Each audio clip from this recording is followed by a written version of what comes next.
Hello साथियों, जय हिंद आप सभी को। आज की इस वीडियो में हम बात करने वाले हैं एसएससी सीएचएसएल न्यू वैकेंसी 2024 की।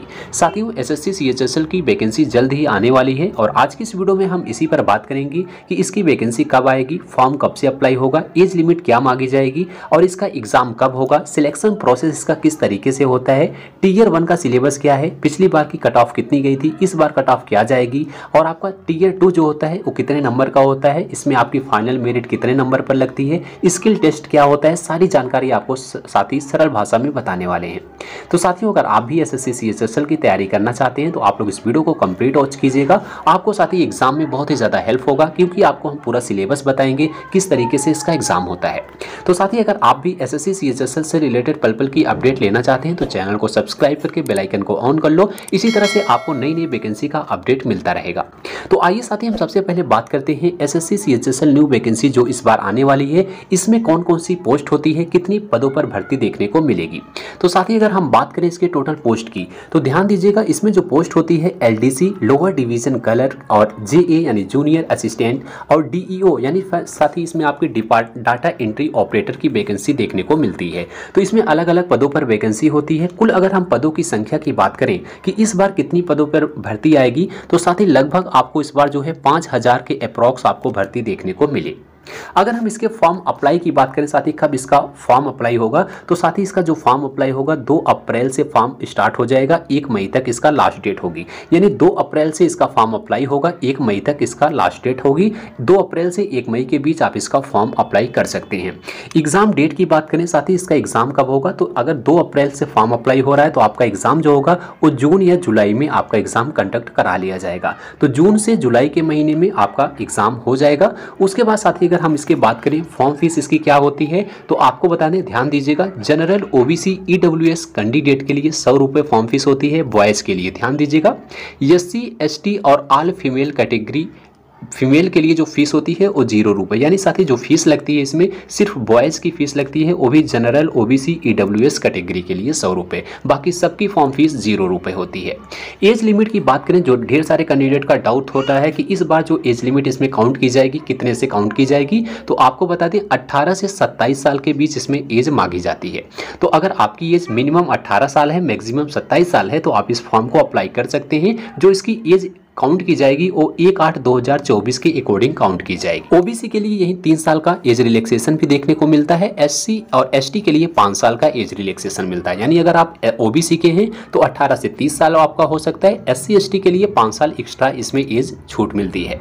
अगर हम क्वालिफिकेशन की बात करें तो क्वालिफिकेशन इसमें 10+2 पास होना चाहिए। यानी अगर आप 12th पास हैं तो इस फॉर्म को अप्लाई कर सकते हैं, किसी भी सब्जेक्ट से हो, सिर्फ आपका 12th पास होना चाहिए। अगर आप 12th पास हैं तो इस फॉर्म को आराम से आप भर सकते हैं। अब हम बात करते हैं इसके साथ ही सिलेक्शन प्रोसेस की, किस तरीके से इसका सिलेक्शन होता है आपको बता दें। इसका जो साथ ही सिलेक्शन प्रोसेस है ये आपका 3 तरीके से होता है, यानी 3 चरणों में होता है। सीबीटी एग्जाम होता है पहले, इसमें आपका टीयर 1 और टीयर 2 2 एग्जाम होते हैं। उसके बाद दोनों एग्जाम होने के बाद आपका स्किल और टाइपिंग टेस्ट होता है। टाइपिंग टेस्ट होने के बाद आपका डॉक्यूमेंट वेरिफिकेशन होता है। बस मात्र आपका 3 चरणों में इसका पूरा एग्जाम होता है। आपका सीबीटी एग्जाम, स्किल टेस्ट और आपका डॉक्यूमेंट वेरिफिकेशन। इसमें ना तो आपका फिजिकल होता है ना ही आपका मेडिकल होता है। अब हम बात करते हैं इसके टीयर 1 और टीयर 2 की, कि टीयर 1 का सिलेबस क्या होता है, टीयर 2 का सिलेबस क्या होता है। तो ध्यान दीजिएगा साथी, टीयर 1 का सिलेबस की हम सबसे पहले बात करते हैं। जो आपका टीयर 1 का एग्जाम होता है, जैसे आप फॉर्म भरते हैं उसके बाद जो आपका कंप्यूटर बेस्ड टेस्ट होता है टीयर 1 का, वो आपका सिर्फ क्वालिफाइंग नेचर का होता है। यानी सिर्फ आपको वो एग्जाम क्वालिफाई करना होता है, उस पर आपको कोई नंबर इंक्लूड नहीं होता है। तो ये आपका क्वालिफाइंग नेचर एग्जाम होता है। इसमें आपके 4 सब्जेक्ट से क्वेश्चन आते हैं। जीके जीएस से आपके 25 क्वेश्चन पूछे जाते हैं, मैथ सब्जेक्ट से आपके 25 क्वेश्चन पूछे जाते हैं, रीजनिंग से आपके 25 क्वेश्चन आते हैं, इंग्लिश से आपके 25 क्वेश्चन आते हैं। टोटल साथ ही आपके चारों सब्जेक्ट से मिलाकर के 100 क्वेश्चन पूछे जाते हैं 200 नंबर का। यानी एक क्वेश्चन आपका 2 नंबर का होता है। टाइम आपको मिलता है 60 मिनट का, यानी आपको 100 क्वेश्चन अटेम्प्ट करने के लिए 60 मिनट का टाइम मिलता है। इसमें आपकी नेगेटिव मार्किंग भी होती है 0.50 की। यानी साथ ही एक अगर आप क्वेश्चन सही करते हैं तो आपको 2 नंबर मिलता है। अगर आप एक क्वेश्चन गलत करते हैं तो यहाँ पर आपका आधा नंबर कट हो जाता है, तो आधा नंबर की इसमें नेगेटिव मार्किंग भी होती है। तो ये आपका सिलेबस होता है टीयर 1 का। तो 200 में आपके मार्क्स होते हैं। 200 में अगर आप जितना ज़्यादा से ज़्यादा नंबर आप ला सकते हैं फिर आपकी इसमें कट ऑफ लगती है। 200 में जितनी ज़्यादा कट ऑफ जाती है, जितनी कट ऑफ इसकी लगती है, जो कैंडिडेट इसमें टीयर 1 में पास होते हैं और टीयर 2 के लिए सिलेक्ट होते हैं। अब डिपेंड करता है कि टीयर 1 में आपके मार्क्स कितने हैं, कितने नंबर पर इसकी कट ऑफ लगती है जो आप टीयर 2 में सिलेक्ट हो सके। तो आपको बता दें टीयर 1 का जो आपका एग्जाम हुआ, आपका 200 नंबर का एग्जाम हुआ, 200 नंबर में आपकी जो है टोटल कट ऑफ लगती है। 200 नंबर में जिसकी कट ऑफ में जो कैंडिडेट आते हैं उसका टीयर 2 एग्जाम होता है। अब हम आपको बता दें, जो आपका डाउट होता है कि टीयर 1 की कट ऑफ कितनी जाती है, तो पिछले साल की आपको हम कट ऑफ दिखाते हैं। प्रीवियस ईयर की जो टीयर 1 की कट ऑफ गई थी, आप लोग देखिएगा, यूआर कैटेगरी की जो कट ऑफ गई थी 153 नंबर, यानी साथी 200 में से जिसके नंबर जो है 153 नंबर थे और टीयर 2 के लिए क्वालिफाई हुआ था, टीयर 2 के लिए सिलेक्ट हुआ था। ईडब्ल्यूएस की कट ऑफ 151 गई थी, 200 में से जिसके 151 नंबर थे ईडब्ल्यूएस में और टीयर 2 के लिए जो है शॉर्टलिस्टेड हो गया था। ओबीसी की कट ऑफ 152 गई थी 200 नंबर में, एससी की कट ऑफ 136 गई थी, एसटी की कट ऑफ 124 गई थी। तो सभी जो आप लोग देख लीजिएगा कैटेगरी वाइज इतनी कट ऑफ पिछले साल गई थी, इस बार भी आपकी कट ऑफ इतनी जाने की संभावना है, 1-2 नंबर आपका इंक्रीज भी हो सकता है। तो 200 में कम से कम आपके जितने नंबर बताए हैं कैटेगरी वाइज, इतना नंबर आप अगर टीयर 1 में लाते हैं तो फिर आप टीयर 2 के लिए सिलेक्ट होंगे। तो जितने भी कैंडिडेट का नंबर इतना पिछले साल था तो वो टीयर 2 के लिए सिलेक्ट हुए थे। आई होप आपको टीयर 1 का सिलेबस पता हो गया, किस तरीके से टीयर 1 एग्जाम होता है। अब हम बात करते हैं टीयर 2 की। साथ ही जो भी कैंडिडेट टीयर 1 एग्जाम को क्वालिफाई करते हैं यानी कट ऑफ को क्लियर करते हैं, उनका टीयर 2 होता है। तो टीयर 2 के लिए अलग एग्जाम होता है। टीयर 2 का साथ ही जो एग्जाम होता है वो आपका फाइनल मेरिट, यानी मेरिट को यही डिसाइड करता है, जो आपका सिलेक्शन होगा वो टीयर 2 पर होगा, यही आपकी फाइनल कट ऑफ लगती है, इसी पर नंबर मिलता है आपको। टीयर 1 तो आपका क्वालिफाइंग नेचर था, टीयर 2 होगा, इस पर आपको मार्क्स मिलेंगे। ध्यान दीजिएगा टीयर 2 किस तरीके से होता है। इसमें साथ ही आप जब टीयर 2 देते हैं तो ये आपके इसमें 3 सेक्शन से क्वेश्चन पूछे जाते हैं। 3 सेक्शन कौन कौन से हैं आपको बताते हैं। सेक्शन 1 है, सेक्शन 2 है और सेक्शन 3 है।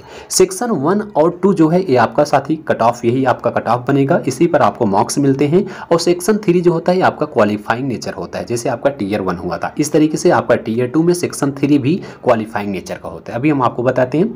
सबसे पहले सेक्शन 1 देखिएगा। सेक्शन 1 जैसे भी आप एक बार में लैब में जाएंगे, एक ही बार में आपका तीनों सेक्शन का एग्जाम होता है, लेकिन अलग अलग जो है चरणों में होता है। सेक्शन 1 पहले आपका एग्जाम होगा, इसमें आपके मैथ के 30 क्वेश्चन पूछे जाते हैं, रीजनिंग के आपके 30 क्वेश्चन पूछे जाते हैं। टोटल आपके 2 सब्जेक्ट से पहले क्वेश्चन आएगा, 60 क्वेश्चन टोटल पूछे जाते हैं 180 मार्क्स के, यानी साथ ही एक क्वेश्चन यहाँ पर आपको 3 नंबर देता है, एक क्वेश्चन के लिए 3 नंबर मिलते हैं। आपको टाइम की बात करें तो 60 क्वेश्चन को अटेम्प्ट करने के लिए 60 मिनट का टाइम मिलता है। निगेटिव मार्किंग इसमें 1 नंबर की होती है, यानी अगर आप एक क्वेश्चन को सही करते हैं तो 3 नंबर मिलेगा, अगर आप एक क्वेश्चन को गलत करते हैं तो 1 नंबर आपका गलत हो जाएगा। तो ध्यान दीजिएगा निगेटिव मार्किंग 1 नंबर पर यहाँ पर हो जाती है। उसके बाद जैसे ही आपका सेक्शन 1 कंप्लीट होता है 60 मिनट में, 60 क्वेश्चन को अटेम्प्ट करने के बाद तुरंत आपका सेक्शन 2 स्टार्ट हो जाएगा। सेक्शन 2 से आपके जीके के 20 क्वेश्चन पूछे जाते हैं, इंग्लिश के आपके 40 क्वेश्चन पूछे जाते हैं। तो टोटल मिलाकर के आपके सेक्शन 2 से 60 क्वेश्चन पूछे जाएंगे आपका 180 मार्क्स का, जैसे आपका इसमें हुआ था। तो एक क्वेश्चन आपका यहाँ पर भी 3 नंबर का होगा, एक क्वेश्चन सही करेंगे 3 नंबर मिलेगा, एक क्वेश्चन अगर आप गलत करते हैं तो 1 नंबर आपका कट हो जाएगा। निगेटिव मार्किंग 1 नंबर की होती है, 60 मिनट आपको टाइमिंग मिलेगा, बिल्कुल आपका सेम है जैसे आपका सेक्शन 1 में होता था। तो दोनों एग्जाम आपका सेक्शन 2 होने के बाद आपका फिर सेक्शन 3 होता है। तो सेक्शन 3 जो होगा आपका साथी बता दें, इसमें आपका कंप्यूटर का क्वेश्चन पूछे जाते हैं, 15 क्वेश्चन आपका इसमें आएगा। सिर्फ आपका एक क्वालिफाई करना होगा, 15 क्वेश्चन में से आपके 4-5 क्वेश्चन अगर सही हो जाते हैं तो इसके सेक्शन 3 को आप क्वालिफाई कर जाते हैं। 45 मार्क्स का एग्जाम होता है, यानी एक क्वेश्चन आपका 3 नंबर का यहाँ भी होता है, एक क्वेश्चन अगर आप सही करेंगे 3 नंबर मिलेगा। निगेटिव मार्किंग भी आपका 1 नंबर की होती है, अगर आप एक क्वेश्चन गलत करेंगे तो 1 नंबर कट जाएगा। तो टाइम इसके लिए आपको 15 मिनट का मिलता है 15 क्वेश्चन को अटेम्प्ट करने के लिए। तो अगर आप साथ ही सेक्शन 3 में आप क्वालिफाई कर जाते हैं, यानी इस जो क्वालिफाइंग नेचर का एग्जाम है इसको आप क्वालिफाई करेंगे, जैसे 15 क्वेश्चन में से 5-6 क्वेश्चन सही करते हैं तो आप क्वालिफाई हो जाते हैं। अगर आप इसमें फेल हो जाते हैं साथ ही सेक्शन 3 में तो आप पूरे एग्जाम में फेल हो जाएंगे। सेक्शन 1 और सेक्शन 2 आपका नंबर काउंट नहीं किया जाएगा। तो सेक्शन 3 आपको पास करना अनिवार्य है। सेक्शन 3 में जैसे ही आप पास करते हैं फिर आपका सेक्शन 1 सेक्शन 2 के मार्क्स काउंट किए जाते हैं।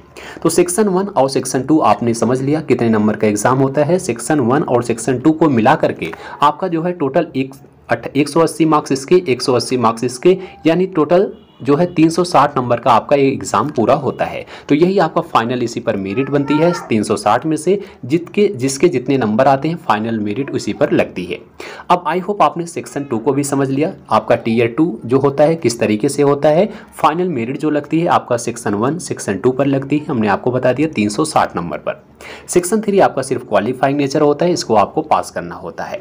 अब इसके बाद हम बात करते हैं, इसके बाद क्या होता है, स्किल टेस्ट और टाइपिंग टेस्ट होता है। जैसे ही आपका टीयर 2 कंप्लीट होता है, कुछ दिन के बाद आपका स्किल टेस्ट होता है, टाइपिंग टेस्ट होता है। जो कैंडिडेट टीयर 2 में पास होते हैं उसकी कट ऑफ अलग लगती है। कट ऑफ लगने के बाद अगर आप कट ऑफ को क्लियर करते हैं फिर आपका स्किल टेस्ट और टाइपिंग टेस्ट होता है।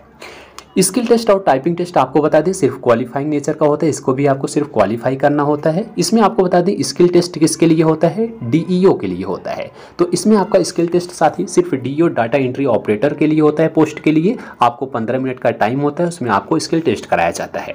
टाइपिंग जो होता है, टाइपिंग आपका एलडीसी लोअर डिवीजन क्लर्क और जूनियर असिस्टेंट के लिए कराया जाता है। टाइपिंग के लिए आपको 15 मिनट का टाइम मिलता है। टाइपिंग आपकी दोनों भाषा में होती है, इंग्लिश में भी हिंदी में भी। अगर आप इंग्लिश में करते हैं तो 35 मिनट की आप जो है वर्ड प्रति मिनट आपकी स्पीड होनी चाहिए, और हिंदी में करते हैं तो 30 WPM यानी 30 वर्ड प्रति मिनट की आपकी जो है स्पीड होनी चाहिए। तो आप लोग देख लीजिएगा, टाइपिंग इसमें होती है 2 पोस्ट के लिए, एलडीसी और जेए के लिए। उसके बाद साथ ही आपका जो इसमें भी अगर आप क्वालिफाई हो जाते हैं फिर आपकी जो है डॉक्यूमेंट वेरिफिकेशन होता है, आपको सीधा आपका जो है ज्वाइनिंग हो जाता है। आई होप आपको सारी चीज़ें समझ में आ गई होंगी। अगर इससे रिलेटेड कुछ भी आपका डाउट है तो आप लोग कमेंट बॉक्स में अपना डाउट जरूर पूछिएगा, हम आपके डाउट को जरूर क्लियर करने का प्रयास करेंगे। उसके बाद साथ ही जो आपका डाउट आता है सैलरी की, इसमें सैलरी क्या लगती है आपको बता दें। इसमें जो आपकी तीनों पोस्ट हैं, तीनों पोस्ट की अलग अलग सैलरी लगती है। जैसे एलडीसी की सैलरी अलग लगती है, आपका जूनियर असिस्टेंट की सैलरी अलग लगती है, आपका डाटा एंट्री ऑपरेटर की जो सैलरी होती है वो आपकी अलग लगती है। अगर हम तीनों को ओवरऑल मिलाकर के बात करें, एक एवरेज सैलरी जो बेसिक सैलरी लगती है उसकी सैलरी साथ ही 30,000 से आपकी बेसिक सैलरी स्टार्ट होती है। 30,000 से आपकी 60,000 के बीच में आपकी सैलरी लगती है। तो सैलरी भी आपकी इसमें अच्छी खासी देखने को मिल जाती है। अगर आप लोग इसी तरह से नई नई वैकेंसी का अपडेट लेना चाहते हैं तो चैनल को सब्सक्राइब कीजिएगा। मिलते हैं अगली वीडियो में, तब तक के लिए जय हिंद जय भारत।